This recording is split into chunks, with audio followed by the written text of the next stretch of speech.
তুমি কান খুলে শুনে রাখো, আজকে তোমাকে পাকা রুই আনতেই হবে, আনতেই হবে। লইজা শ্বশুর বাড়ি এসে মার বাড়ি আবদার পেয়েছো নাকি? ওসব পাকা রুই আজকে হবে না, বরং পুঁই বানাও, দামেও কম, খেতেও ভালো। এই শোনো, বাড়তি কথা একদম বলবে না বলে দিচ্ছি। তোমাকে যা বলেছি তাই করো, বাজার থেকে পাকা রুই আনো। আমি খাবো লেজা, তুমি খাবে মুড়ো, না আনলে তোমার মাথা করবো গুঁড়ো।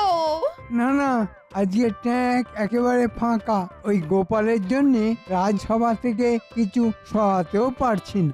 আমি ওসব কিচ্ছু বুঝি না, আমার পাকা রুই চাই চাই চাই। কি মুশকিল। কিরে, আছিস নাকি বাড়িতে? আরে দাদা, তুই এতদিন পরে আমার এখানে পথ ভুলে নাকি? না না, পথ ভুলে কেন, ইচ্ছে করে এসেছি। এখানে আমার সম্পত্তির ভাগ চাই। তুই তো সম্পত্তির ভাগ পেয়েছিস, গ্রামের জমি পেয়েছিস। একদম বাজে কথা বলবি না, একদম বাজে কথা বলবি না। তুই কি বাড়ি গোলা বাড়ি আমাকে ঠকিয়ে নিজের নামে করে নিয়েছিস? একে ঠাকুরপো, তুমি এত দূর বয়ে বয়ে ভাগ চাইতে এসেছো? খেলায় পড়লে বিড়াল গাছে ওঠে বৌমা। আমার এখন খুব অভাব, চাষাবাদ ভালো হচ্ছে না, তাই এলাম ভাগ চাইতে। যদি জমি জমা বেচে কিছু করতে পারি। ঠিক আছে, এসেছিস যখন ভালোই করেছিস। তুই এখন বাড়িতে বিশ্রাম নে, আমি এখন রাজসভায় যাচ্ছি, এসে কথা বলবো। সকাল সকাল যত ঝামেলা। আমার পাকা রুই। পাকা রুই কেন, চুনোপুটিও হবে না। বাড়িতে যা আছে তাই রান্না করো, বেশি বায়না করো না তো।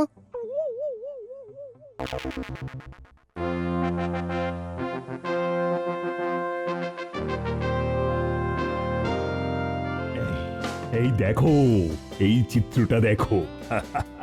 আমার ছোটবেলার ছবি দেখো। একই মহারাজ, এটা অনেক পুরনো ছবি বলে মনে হচ্ছে। আপনি কোথা দিয়ে পেলেন? মাটি খুঁড়ে বের করলেন নাকি মহারাজ? তুমি মেলা ফোড়ন কেটো না তো গোপাল। এই দেখো দেখো দেখো, এটা আমার মা, এটা বাবা, আর এটা দাদু, আর আমি এই যে এইটা। এটা কে মহারাজ? মহারাজ ওরকম গুম মেরে গেলেন কেন? ওটা আমার দাদা, যে ছোটবেলায় হারিয়ে গিয়েছিল মেলাতে। মহারাজ আপনি এরকম ভাবে কাঁদবেন না, আপনার কান্না দেখলে আমাদের খুব কান্না পায় মহারাজ। কই মহারাজ, দেখি দেখি ছবিটা আমায় একটু দেখান, একটু দেখি। এই তো সুযোগ। আমার দাদাকে যদি মহারাজের দাদা বলে চালিয়ে দিতে পারি, তাহলে কোনো সমস্যাই থাকবে না। শুধু এই ছবিটাতে মহারাজের দাদার গালে একটা তিল আছে, এই তিলটা লাগালেই হয়ে যাবে। আমার দাদা থেকে মহারাজের দাদা, আর মহারাজের সম্পত্তির ভাগটাও পেয়ে যাব দাদার মাথায় হাত বুলিয়ে। বাবা মন্ত্রী মশাই, আপনি মহারাজের কাছ থেকে এমন করে নিয়ে নিলেন ছবিটা, যেন মনে হচ্ছে আপনি কালকেই মহারাজের দাদাকে একেবারে খুঁজে এনে দেবেন। এই দেখে রাখতে তো অসুবিধে নেই, একটা রাজ্যের মন্ত্রী আমি, কাজের সূত্রে আমি এদিক ওদিক যাই, কত লোকের সাথে দেখা হয় আমার, ও তুমি বুঝবে না গোপাল। হ্যাঁ আমরা কি আর বুঝি। আচ্ছা মহারাজ, আপনার দাদার নাম কি? আমার আমার দাদার নাম ছিল জয়চন্দ্র। দেখি মন্ত্রী মশাই, আমি একবার দেখি।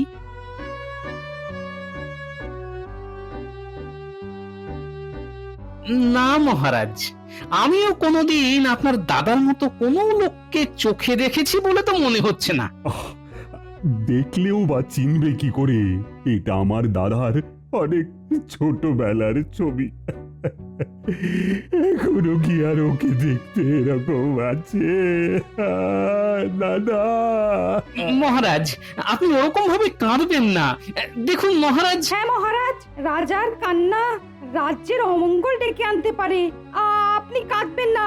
মহারাজ, আপনি কাঁদলে গ্রহ নক্ষত্র সব ঘুরে যাবে, আপনি কাঁদবেন না, লক্ষ্মীটি।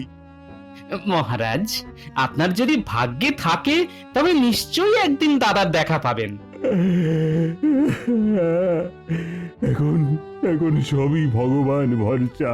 না, আজ আর ভালো লাগছে না। তোমরা সবাই এসো তো, এসো। আজ রাজসভার এখানেই ছুটি। কিরে দাদা, পারবি তো? হ্যাঁ পারবো, আমি আসলে গ্রামে থাকি তো, বুঝলি কি না। তোদের মতো তো এত চালাক চতুর নই।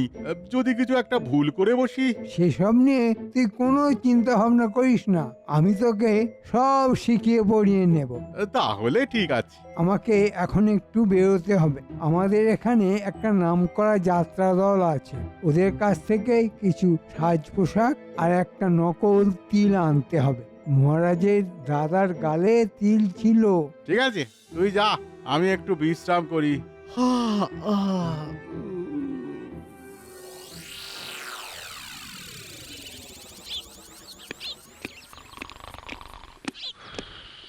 কিরে দাদা, তুই ঘুমিয়ে পড়লি? ঘুমোইনি, এই চোখটা একটু জড়িয়ে এসেছিল। সব ব্যবস্থা হয়ে গেছে এবার। মহারাজের সম্পত্তি আর আমাদের সম্পত্তি সব একাকার হয়ে যাবে। শুধু তোকে সামান্য কিছু কাজ করতে হবে। দেখি তোর গালটা দেখি। শোন দাদা, আজ থেকে তোর নাম জয়চন্দ্র, কৃষ্ণচন্দ্রের মেলায় হারিয়ে যাওয়া দাদা। ঠিক আছে, আমাকে শুধু একটু ভালো অভিনয় করতে হবে। আমি কালকে তোকে ঠিক সাজিয়ে নিয়ে যাব রাজসভায়।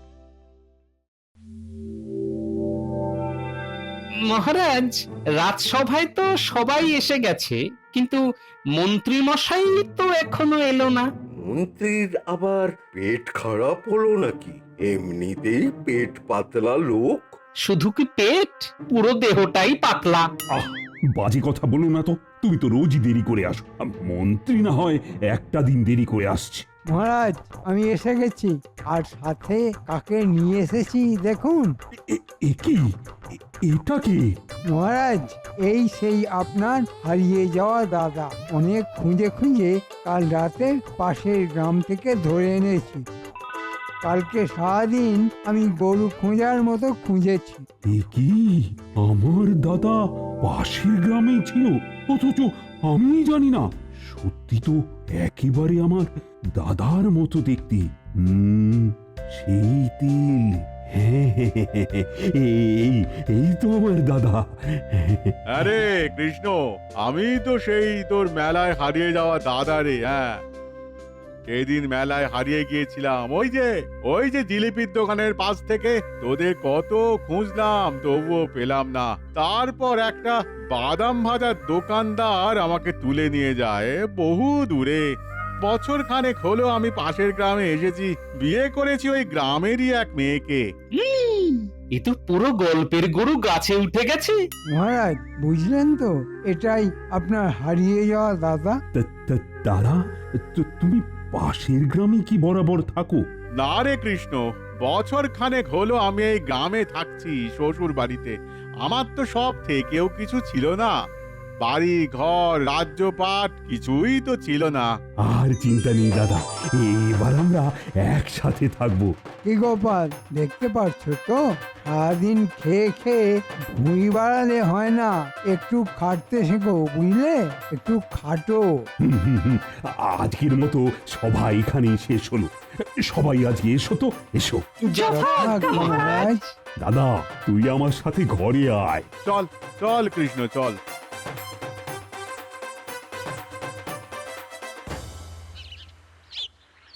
আচ্ছা, মহারাজ যে ছবি দেখিয়েছিলেন সেখানে ডান গালে তিল ছিল, কিন্তু এর তো দেখছি বাঁ গালে তিল। মানুষ বড় হয়ে গেলেও তিল তো একই দিকে থাকবে। ব্যাপারটা বড্ড গোলমেলে লাগছে। যাই, বাড়ি গিয়ে ভাবি।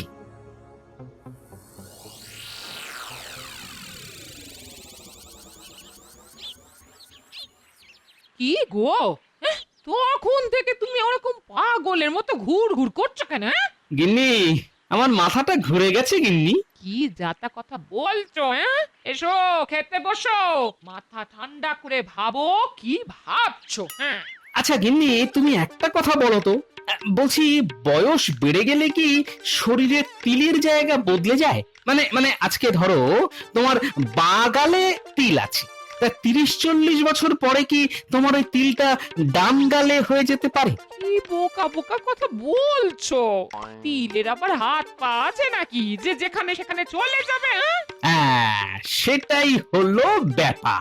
আমার মনে হচ্ছে ওই মন্ত্রীটা বেশ ষড়যন্ত্র করেছে। ব্যাপারটা দেখতে হচ্ছে তো। কে হতে পারে লোকটা? কে হতে পারে? কে হতে পারে? এই দেখো, আমার দাদা আজকে কত বড় মাছ পাঠিয়েছেন। বাবা, তোমার দাদা আবার এত দয়ালু ছিল নাকি? জানতাম না তো। কি বাজে কথা বলছো তুমি? হ্যাঁ? না মানে কোনোদিন বোনের বাড়ি তো কিছু পাঠায়নি, তাই বললাম আর কি। এই দেখো, সব সময় ঝগড়া করবে না তো? হ্যাঁ, আগে কোনোদিন পাঠায়নি তার জন্য ভবিষ্যতে কোনোদিন পাঠাবে না, সেটা তুমি ভাবলে কিভাবে? হ্যাঁ, না না, আমি সেরকম ভাবে বলতে চাইনি। এই শোনো, আমার দাদা গায়ে হাওয়া লাগিয়ে ঘুরে বেড়ায় না। দাদা কাজে ব্যস্ত, তাই আসতে পারেন না। হ্যাঁ, তা তুমি কোনোদিন যাও নাকি? হ্যাঁ, হুম, এই ঝগড়াটা না হলে বুদ্ধিটা খুলতো না। ধন্যবাদ গিন্নি, ধন্যবাদ। মন্ত্রী রাতারাতি একটা লোক পেয়ে গেল, নিশ্চয়ই এটা মন্ত্রীর কোনো আত্মীয়। নজর রাখতে হবে, কারণ তিল দেখে তো আমি নিশ্চিত যে ওটা মহারাজের দাদা নয়। ডান গালের তিল বাঁ গালে যেতে পারে না।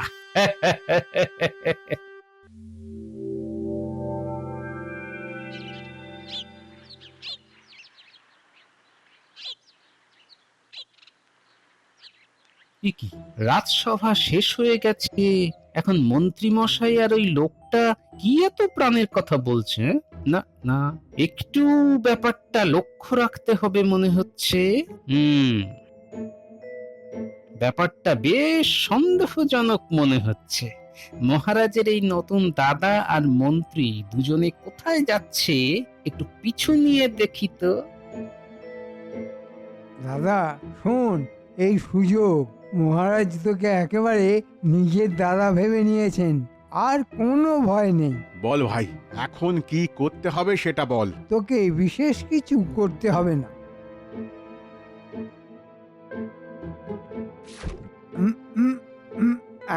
এই নে দেখ, এই ওষুধটা মহারাজকে খাইয়ে দিতে পারলে মহারাজ ঘুমিয়ে যাবেন।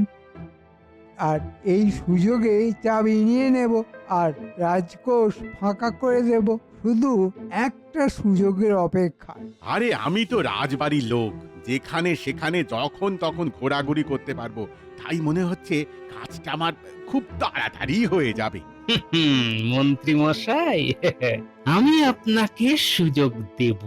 ঘুঘু দেখেছেন, ঘুঘুর ফাঁদ দেখেননি।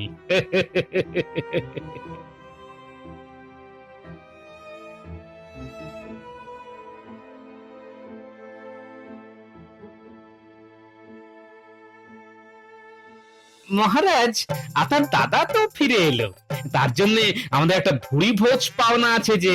হ্যাঁ মহারাজ, একটা সামান্য হলেও খাওয়া দাওয়ার আয়োজন করা উচিত ছিল। দেখুন তো আপনার দাদার দিকে, উনি হয়তো ভাবছেন আপনি এখনো খুশি হননি। উনি এসেছেন বলে কথা। হ্যাঁ কৃষ্ণ, একটা খাওয়া দাওয়ার আয়োজন কর, তাহলে তো বেশ ভালোই হয়।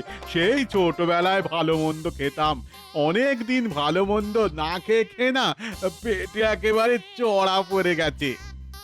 ঠিক ঠিক বলেছ গোপাল, আমার উচিত ছিল। না না না না না, কালকেই আমি একটা ভোজের ব্যবস্থা করব।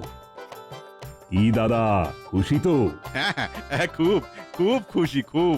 এই সুযোগেই তো ছিলাম, কালকেই কাজ হয়ে যাবে। চলো তাহলে, আর আমিও তাহলে অন্দরমহলে যাই।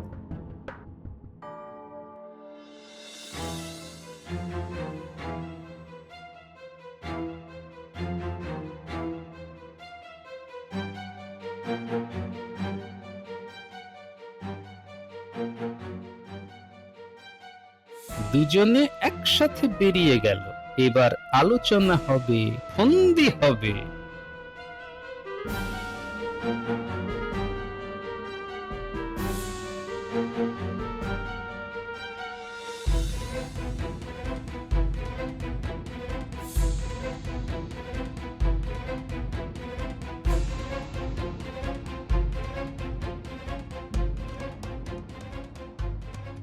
এ কি গোপাল, তুমি আমার ঘরে? আস্তে আস্তে মহারাজ, কালকে খাবারের সময় শুধু আপনার থালা থেকে খাবারটা ওই মন্ত্রী মশাই না হলে আপনার দাদাকে খেতে বলবেন, কেমন? কেন কেন গোপাল? শুনুন মহারাজ, এই যে মন্ত্রী মশাই আপনার দাদা বলে যাকে পরিচয় দিয়েছেন, তিনি আসলে আপনার দাদা নয়। এ কি কথা বলছো তুমি গোপাল? হ্যাঁ মহারাজ, আমি ঠিক কথাই বলছি। না না না, ওর গালে তো আমার দাদার মতনই একটা তিল আছে। ওই তিল দিয়েই তো তাল করার উদ্দেশ্যে আপনার দাদা হিসেবে এখানে এসেছে। কি বলছো গোপাল? আমি তো ঠিক বুঝতেই পারছি না। তিলটা যে গালে থাকার কথা সেই গালে নেই। আপনি একটা ছবির সাথে মিলিয়ে নেবেন। আমার ঈগল পাখির চোখ মহারাজ, আপনাদের চোখে ধোঁকা দিতে পারে, কিন্তু আমার নয়। সে কি সর্বনাশ! এবার কি হবে? কিছুই না, এখনো অবধি কোনো কিছু প্রমাণ হয়নি, কিন্তু কালকে সব দুধের দুধ জলের জল প্রমাণ হয়ে যাবে। ওরা অনেক বড় ষড়যন্ত্র করেছে আপনাকে ঘুমের ওষুধ খাইয়ে সিন্দুক ফাঁকা করার। সর্বনাশ! আমি এক্ষুনি বেটাকে বিদেয় করে দেব। তাহলে তো মহারাজ মন্ত্রী মশাইয়ের দোষ হাতে নাতে প্রমাণ হবে না। আমি যেরকম বলছি আপনি ঠিক সেই রকম করুন, তাহলে সাপও মরবে আর লাঠিও ভাঙবে না মহারাজ। আচ্ছা আচ্ছা, বলো বলো বলো। শুনুন,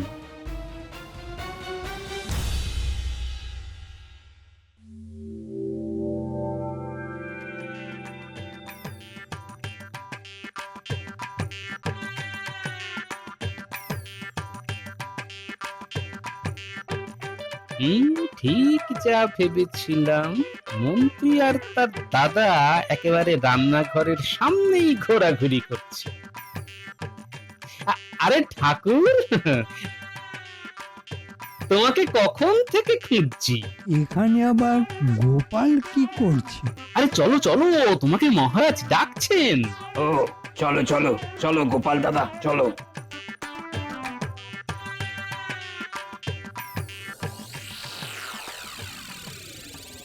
বাহ, এই তো সুযোগ। দাদা, কাজটা তাড়াতাড়ি করতে হবে। দাদা দেখো, রান্নাঘর ফাঁকা, খাবার সাজানো হয়ে গেছে। মহারাজের জন্য সোনার থালায় ভাত সাজানো, আর বাকি সবার জন্য রূপোর থালায়। ব্যাস, ভালোই হলো। সোনার থালায় রাখা খাবারের মধ্যে ঘুমের ওষুধটা মিশিয়ে দিলাম। এখন রানীমাও বাড়িতে নেই। মহারাজ খাবার খেয়ে ঘুমিয়ে পড়লে আমরা কাজ সেরে নেব। যাই, এখন চলে যাই, নইলে ওরা বুঝে যাবে।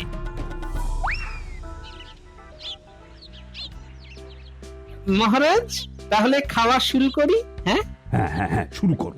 শুধু মন্ত্রী বাদী। কেন মহারাজ, আমি ভোজ খাবো না? হ্যাঁ খাবে তো, কিন্তু যেহেতু আমার দাদাকে তুমি খুঁজে এনেছো, তাই তোমাকে আজ আমার সোনার থালায় ভাত খেতে হবে। না মহারাজ, এ কি করে সম্ভব? আমি আপনার মন্ত্রী, রাজার থালায় খাবার খাওয়া আমার শোভা পায় না। আহা, আমি তো ভালোবেসে বলছি। না মহারাজ, আমি আপনার থালায় খাবার খেতে পারবো না। কেন মন্ত্রী মশাই, কি সমস্যা? না না, আমি পারবো না। ঠিক আছে, মন্ত্রী যখন খাবে না, তাহলে দাদা তুমি খাও। না না কৃষ্ণ, তুই রাজা, তোর থালায় কি আমি খেতে পারি বল? আমি খেতে পারবো না। না না না, আজকের এই শুভ দিনে তো তোকে খেতেই হবে দাদা। না না, আমি আমি আমি ওই খাবার খাবো না। প্রহরী, প্রহরী, বলুন মহারাজ। তুমি মন্ত্রী আর আমার নকল দাদাকে চাপটে ধরো। যথা আজ্ঞা মহারাজ। না না, আমরা তবুও মহারাজের খাবার খাবো না। কি বলছিস কৃষ্ণ? আমি তোর আসল দাদা রে। এই এই এই দেখ, এই দেখ আমার তিল। মহারাজ, ছবিটা একবার বের করুন তো। এই দেখুন মহারাজ, ছবিতে দেখুন, আপনার দাদার বাঁ গালে তিল নেই, তিল ছিল ডান গালে। আপনার সেই ছবি। আর এ হলো মন্ত্রীর দাদা। কি বড় ষড়যন্ত্র! ছি ছি ছি ছি, মন্ত্রী তুমি এত বড় ধরিবাজ! ছি ছি ছি, সম্পত্তির লোভে এইসব! ছি। গোপাল আমাকে সব বলেছে। ও মহারাজ ভুলে গেছে, মহারাজ ভুলে গেছে। তোমাদের দুজনকেই আমি রাজ্য ছাড়া করব। কৃষ্ণ, ইয়ে মানে মহারাজ, এই মন্ত্রী আমার ভাই আমাকে ঠকিয়ে পুরো বাড়ি দিয়ে দিয়েছে, আমাকে লোভ দেখিয়েছে। আমি নির্দোষ, আমি পাশের গ্রামে থাকি একটা কুঁড়ে ঘরে। আজ থেকে মন্ত্রী ওই বাড়িতে থাকবে, আর মন্ত্রীর বাড়িতে থাকবে মন্ত্রীর দাদা। মহারাজ আমি মরে যাব, আমাকে ছেড়ে দিন, আমাকে ছেড়ে দিন। ঠিক আছে, ঠিক আছে, এই খাবারটা তাহলে তুমি খাও, তাহলেই তোমাকে ছেড়ে দেব। না মহারাজ, এতে ঘুমের ওষুধ আছে, আমি খাবো না। মহারাজ আপনি নিজে হাতে জোর করে খাইয়ে দিন না। ঠিক বলেছ, এসো মন্ত্রী, এসো। ওরে বাবা রে, পালাও পালাও।